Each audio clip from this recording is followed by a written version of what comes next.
Oke, baik. Terima kasih Bu atas waktunya. Silahkan perkenalkan Ibu dulu. Perkenalkan, nama saya Dini Rosita Sari. Saya mengajar bahasa Inggris di SMA Negeri 1 Nunukan sejak tahun 2019. 2019 ya? Ya. Berarti seumur jagung, tetapi insya Allah tidak Allah seumur jagung. Betul.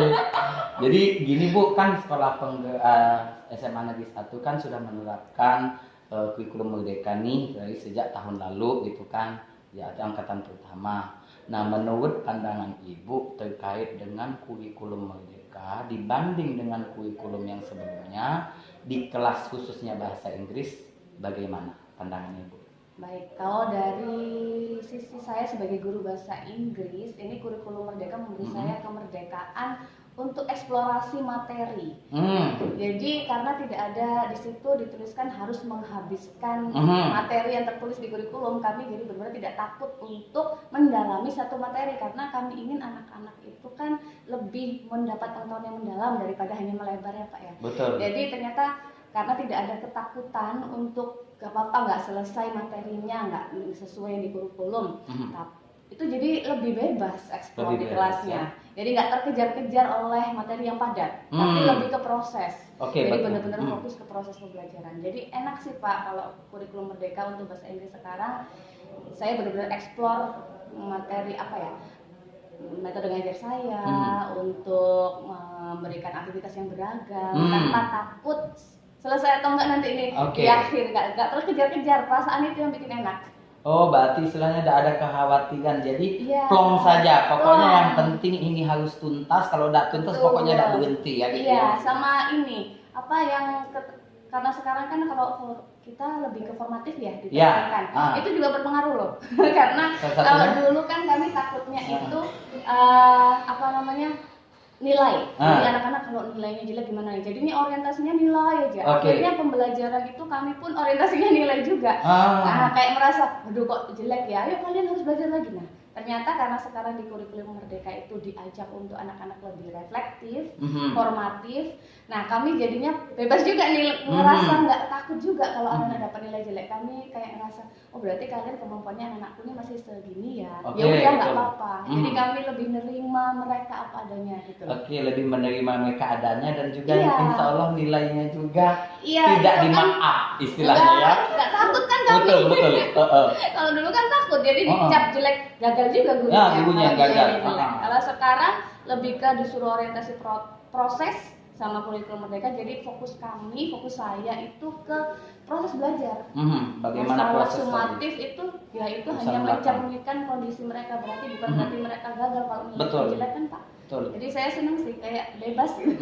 Berarti istilahnya betul juga dia, karena memang sih tidak ada KKM ya, tapi mungkin kita sekolah membuat kebijakan sendirilah minimalnya gitu, supaya juga jangan sampai kita istilahnya bebas tetapi kualitasnya kurang gitu kan. Padahal tadi kurikulum merdeka tadi menekankan juga kepada kualitas kan, karena tadi pendalaman materi kan, kita tidak mengajar seberapa banyak materi. Oke, baik Bu. Nah, berarti menurut Ibu ini kurikulum ini seandainya nih nanti kan mau diterapkan secara nasional, malah sudah mulai kan? Menurut Ibu apa Pak yang perlu kita lakukan supaya, karena beberapa yang saya temukan itu ada pandangan negatif dari beberapa guru terkait kurikulum merdeka itu sendiri. Menurut Ibu apa nih yang perlu dilakukan supaya mereka oh iya kah gitu? Gitu. Nah, gitu gimana? Sarannya? Kalau saran saya ini memang harus ke pendidik ini kita harus mengajarkan mereka bahwa sekarang paradigmanya memang harus sudah berubah. Jadi kita nggak boleh terjebak sama yang lalu-lalu. Nah, salah satunya itu ya proses, karena ketika kita mengajarkan mereka pedagogi yang baik, proses yang baik, itu insya Allah akan nilainya kan juga mengikuti Pak. Jadi kalau yang ada berpandangan positif, negatif, mungkin mereka ini ya harus explore juga, di-explore banyak pengetahuan. Karena kalau saya melihat Pak, justru menurut saya kurikulum merdeka itu breakthrough. Karena saya ngerasa kok sekarang hampir mirip sama apa yang saya pelajari dari konteks luar negeri. Jadi kayak negara-negara maju. Betul. Jadi lebih ke formatif, lebih ke pedagogiknya diajarkan. Nah, saya karena membuka diri, membuka diri dengan segala perubahan mindset juga saya merasa nggak mungkin kita kan untuk seterusnya apa ya di sini gitu. Iya, kita harus mencoba hal baru. Kalau kita mau tahu ini kurikulum nanti bekerja atau enggak, ya kita harus mempelajari, jangan justru dari awal sudah ditolak gitu. Oke. Kalau saya sih lakukan dulu, tapi kita merasa bagian dari perubahan. Jadi kalau kita melakukan, kalau memang kita punya pandangan buruk, kita sampaikan dengan tujuan ini untuk perbaikan evaluasi ke depan, bukan untuk apa ya menolak bener-bener. Betul. Itu kan berarti kan dari awal kita udah bener-bener nggak mau ya. Betul. Dari awal sudah memang ya udah, padahal belum tahu ya, istilahnya tuh nggak kenal ya, belum kenal langsung ngejudge jelek gitu ya. Kalau saya sih pada ada perubahan, saya memposisikan diri, oh ini pasti saya yakin pemerintah itu punya tujuan baik untuk pendidikan di Indonesia. Jadi saya mindsetnya menerima dulu. Setelah kenali itu, dulu ya. Iya. Setelah itu saya kalau sudah kenal, saya tahu pasti nggak mungkin ada yang sempurna ya. Betul. Nah kalau ada kritikan kita sampaikan sebagai bahan masukan agar ke depan diperbaiki. Betul. Nah, sebagai masukan ya. Iya, sebagai bahan evaluasi agar semakin sempurna. Betul. Semakin lama. Oke, karena ini istilahnya kurikulum ini kan bukan kayak kitab suci ya, yang nggak bisa diganggu gugat gitu. Karena gini, kemarin itu saya pernah bertanya juga kepada, bukan bertanya, gurunya yang bertanya, kurikulum 2013 itu paling sempurna waktu itu. Ya pada masanya saya jawab kan, karena gini, ibu maaf dikata, karena kan segala sesuatu itu termakan oleh zaman. Benar. Salah satu dulu kan paling eksis kan kita kehidupan saya ya, HP poliponik kan, dulu paling mewah.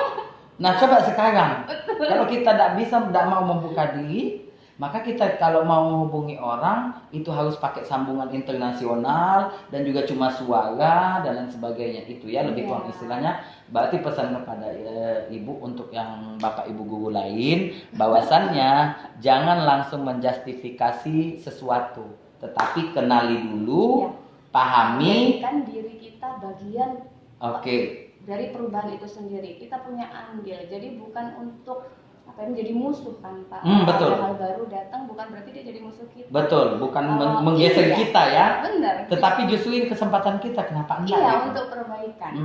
Kalau saya sih gitu. Jadi kalau mindset dari awal memang melihat ini negatif, tapi terus nggak mau memberikan masukan atau perbaikan, berarti itu mindset yang benar-benar nggak mau move on. Berarti salah satunya comfort zone mereka sudah nyaman di situ. Comfort zone atau takut saya nggak tahu, tapi yang jelas itu menurut saya bukan ciri pendidik yang bagus. Karena kalau bagi saya seorang pendidik memang harus bisa mengikuti perkembangan zaman, seperti bagaimana siswa kita juga berubah dari masa ke masa. Betul, long life learning kan? Betul. Jadi kalau ada hal baru, kita jadi bagian dari situ, maka kita mencari kekurangan-kekurangan dari kurikulum baru ini, lalu kita diberikan sebagai masukan kepada pemerintah agar tahun berikutnya lebih baik, tahun berikutnya lebih baik. Menurut saya itu yang lebih membangun bangsa gitu. Siap, betul. Terima kasih Bu atas masukannya ya.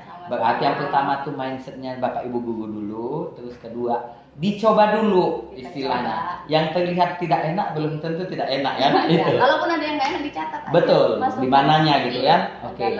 Berarti kalau dibanding kurikulum yang lama itu jauh lebih memerdekakan. Berarti maksud saya di sini mau menyampaikan apakah sesuai nih kurikulum ini dengan tagline-nya kurikulum merdeka, merdeka mengajar, merdeka belajar, sesuai nggak? Kalau saya sesuai. Sesuai dari kurikulum merdeka. Tapi kurikulum merdeka, ya merdeka belajar, merdeka mengajar. Sesuai. Merdeka mengajarnya, contohnya. Saya merdeka mengajarnya. Saya sekarang karena saya memegang bahasa Inggris lanjutan. Dan di situ teksnya itu ditulis itu hanya ada 3 teks. Jadi saya benar-benar di situ nggak gamblang kan Pak, capaian pembelajarannya itu harus begini-begini. Saya mendesain tujuan pembelajaran saya sendiri. Saya sesuaikan dengan kira-kira yang disukai peserta didik, karakter dilulukan itu seperti apa. Saya nggak harus ngikuti anak-anak yang di kota karena nggak mungkin sama. Betul. Nah, jadi Merdeka Mengajar saya mendesain pembelajaran yang sesuai dengan karakter anak saya, didik saya di sini agar mereka senang. Berarti maksudnya di sini Merdeka Mengajar bukan semau-mau ibu. Bukan. Tetapi ibu kreativitas ibu sesuai dengan untuk mencapai tujuan tadi ya. Benar sekali. Kalau Merdeka Belajar bagi Merdeka siswanya. Belajar ada sekarang pembelajaran terdiferensiasi. Oke. Harusnya kita guru memang memfasilitasi anak-anak Semua. yang memiliki kemampuan dan minat keterampilan berbeda-beda. Oke. Jadi Merdeka Belajar, anak-anak juga akhirnya bisa memilih belajar yang sesuai dengan gaya mereka, kemampuan mereka juga ya. Bagus sekali. Oke, berarti itu diferensiasi kalau boleh saya digaungkan. simpulkan, berarti Merdeka Belajar ini setiap siswa apapun kondisinya mempunyai kesempatan dan hak yang sama untuk mengembangkan kompetensinya sesuai potensinya. Iya, tidak jadi kalau harus seperti itu diseragamkan. harus begini gitu ya. Mereka tetap Oke, belajar tapi siap. nggak harus seragam, jadi merdeka. Berarti kurikulum mereka sudah oke. Lanjut. Kurangnya di mana? Kira-kira kurangnya? Nggak mungkin dong, pasti ada kan? Kalau yang saya garis bawahi ini, saya tahu setelah membaca kurikulum, mengikuti pelatihan dan lain-lain, tujuannya sangat bagus, sangat mulia, tapi kita harus hati-hati, yaitu tadi pada penyampaian dan menyampaikan kepada para pendidiknya. Nggak semua mungkin betul mempunyai kompetensi untuk Oke. Berarti apa ya? Kita hati-hati dalam menjelaskan ya. Iya. Lebih hati-hati mungkin penggunaan bahasanya ya. Karena takutnya nanti katanya Merdeka mengajar ya suka-suka jadinya kan. Padahal bukan semau-mau. Jadi harus benar-benar dipantau. Ini menurut saya Lokakarya sudah intensif, ada berkesinambungan, itu bagus. Jadi dari pelatih ahli bisa memantau mana pendidik yang pemahamannya sudah dalam koridor yang benar, mana yang masih perlu dorongan motivasi. Salah satu itu menurut saya paling penting. Berarti ya kan, karena kalau kurikulum lama itu kan pelatihan sebulan misalkan sudah itu lepas gitu kan. Nah kalau yang sekarang berarti sudah tepat nih ya yang dilakukan ya. Malahan disediakan platform Merdeka untuk belajar mandiri, terus ada kegiatan Lokakarya, terus didampingi oleh fasilitator atau pelatih ahli, memastikan berarti sudah komplit ya, tidak ada keluhan. Apa ya? Kalau selama ini saya menemukannya masih belum kekurangan, cuman yang saya khawatirkan memang itu, saya selalu bilang kurikulumnya bagus, tapi kalau pendidiknya nggak paham dari awal tetap gagal.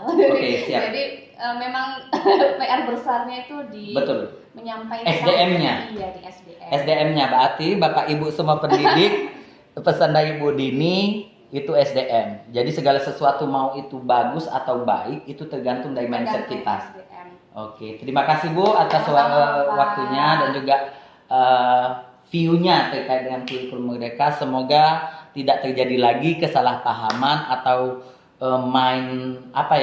negative thinking bagi guru terhadap sesuatu yang baru. Terima kasih dan mohon maaf. Assalamualaikum warahmatullahi wabarakatuh. Waalaikumsalam. Terima kasih.